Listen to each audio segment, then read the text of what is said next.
tilbake etter å ha blitt påvirket av reklame. Vi er klar for en ny oppgave, vi vet det. Er dere klart? Yngve? Vegard? Yes. Tore? Ja. Bård? Ja. Bra, Yngve. Da setter vi i gang. Leger, de skal jo kurere alle sykdommer, men hvis man spør norske leger om hvilken sykdom de liker best, hvilken sykdom som har høyest status, hva tror dere legene svarer? Er det rulleskiskader? For det er sånn leger, faen han er merke på Birken, vi må redde han, og det er litt sånn vestkant manneting, liksom. Ja, det er innpå noe, men det er ikke rulleskiskader, det står ikke på lista. Jeg tror det er veldig populært med sykdommer som må kureres eller behandles eller diagnostiseres ved hjelp av ting som sier pling, eller... Fikkehul og laser og sånn, Ja, litt sånn skjermer og sånn så det... Du er faktisk mer inne på det enn du aner. For jeg tror det høye status er når leger kommer ut av rommet, og så sier de pårørende, hvordan gikk det? Det gikk bra. Og så sier de, så fantastisk, hvor lenge har du vært våken? 70 timer. Sånn, det er liksom status. Ja, så svaret er da kurerbare sykdommer. Ja. Ja, og, Ved hjelp av maskiner. og hva slags sykdom kan det være? Alvorlige sykdommer, da. Ja. Altså hjerne, hjerte, de viktige Ja, vi skal organene. dit. Vi skal opp i kroppen, vi skal ha maskiner, vi skal ha kurering. Og vi vil sikkert inn i kroppen også. Ja. For det har jeg sånn inntrykk av at leger, jo mer de kan gå inn i kroppen din, jo bedre er det. Det er ikke så gøy å liksom... Nei, men det er ikke så gøy å smøre på en salve, men hvis her må vi nesten snitte opp litt igjen og se hvordan det ser ut inni.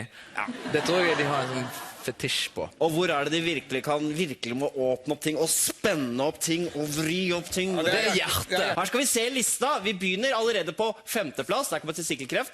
4. plass hjernesvulst. På 3. plass, ganske uventet, skade på milten. På 2. plass leukemi, altså blodkreft. Og på 1. plass, mine damer og herrer, den legen mener har høy status.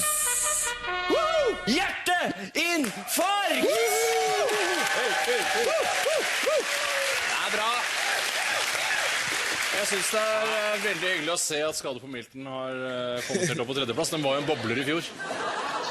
Altså, sykdommer som har høy prestisje, det er farlige sykdommer, som særlig rammer unge menn, selvfølgelig, som kan behandles med høyteknologi, maskiner som sier pip, som gir snarlig bedring, og ikke minst takknemlige, ressurssterke pasienter. Takk skal du ha, lege. Det er det de vil ha, liksom. Tilbake til næringslivet igjen. Det er jo ganske fett hvis en kommer inn og sier du har leukemi, og så etter, jeg vet ikke hvor lang tid det tar.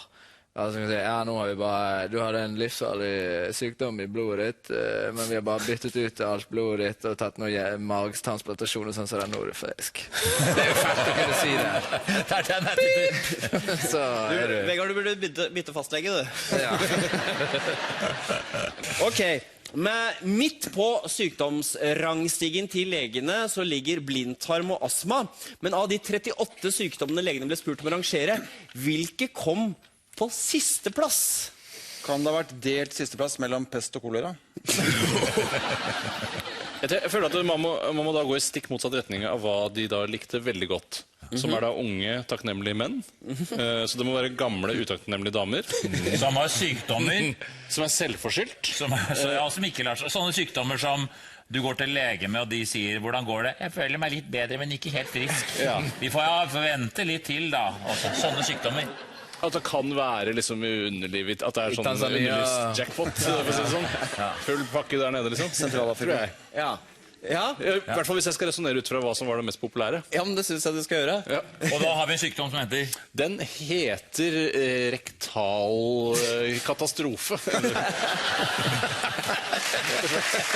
Forferdelig sykdom. Ja, den er ille. Kommer og går. Hvilken sykdom tror dere har lavest rang? Jeg tror vi må på det kjedelige. Og det er... Flass, for eksempel.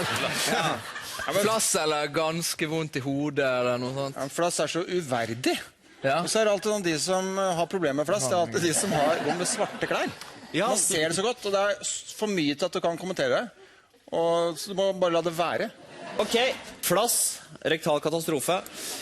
Skal vi se da, hvilke sykdommer som ligger nederst på legenes statushierarki. På tredje siste så kommer angstnevrose. På nest siste, mine damer og herrer, kommer skrumpelever. Resultat av mange års drikking. Og til slutt, på siste plass, på båndlista til legene, kommer sykdommen fibromyalgi. Ja. Dette er jo en sykdom som kanskje ikke så mange har hørt om, men heldigvis så har vi med oss forbundsleder i Norges fibromyalgiforbund.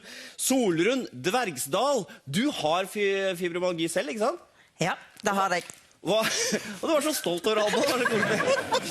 Hva går denne sykdommen ut på? De fleste som har fibromyalgi er mest plaget av kroniske muskelsmerter, stivhet i kroppen, dårlig søvnkvalitet og utmattelse. Ja. Du virker jo ganske pigg der du sitter. Ja, skjerpa meg nå.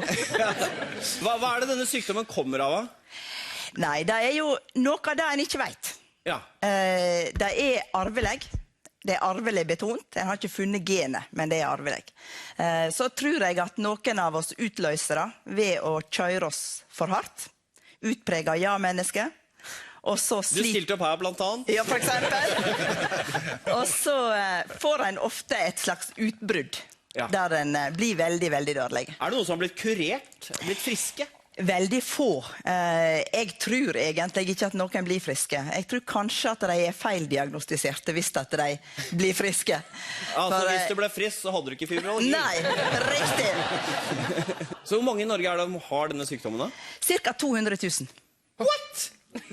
200 000 er jo nesten hele Norge. Ja, vi er nå heldigvis litt flere, men det er veldig mange. Det ligner jo litt på, det er jo litt ME-aktig. Det er jo lettere å si ME. Er det slapp, og er det blitt litt utkonkurrert av ME? Nei, det tror ikke jeg. Det er ca. 15 000 som er ME, så det er en liten eksklusiv klubb. Hvis dere hadde slåss, dere er jo 200 000, og hvis dere hadde slåss mot ME-folka, så hadde dere vunnet veldig lett. Da. Vi hadde vunnet. Uten at det er noe poeng å gjøre, da, selvfølgelig.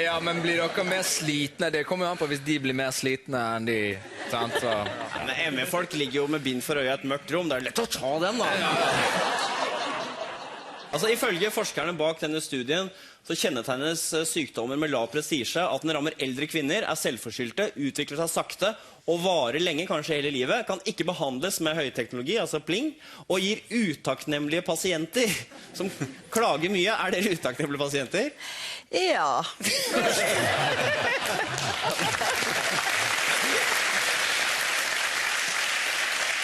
Men det er ikke gått så langt at noen leger har liksom tatt reservasjonsrett mot fibromyalgi. Så ille har det ikke blitt det.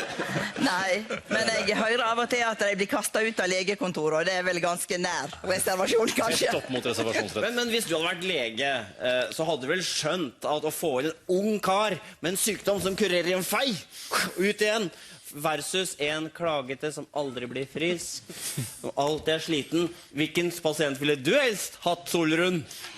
Jeg ville helst hatt en fibromyalgi-pasient. Ja, bra svart.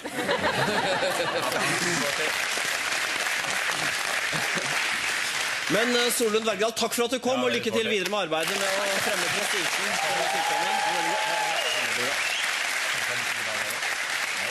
Leger mener altså at hjerteinfarkt er den kuleste sykdommen, og at fibromyalgi er den dølleste, men at den mest fascinerende sykdommen. En sykdom som legene aldri klarer å finne en kur for, samme hvor mye de prøver. Hårtapp hos menn. Klarer ikke. Har ikke sjans.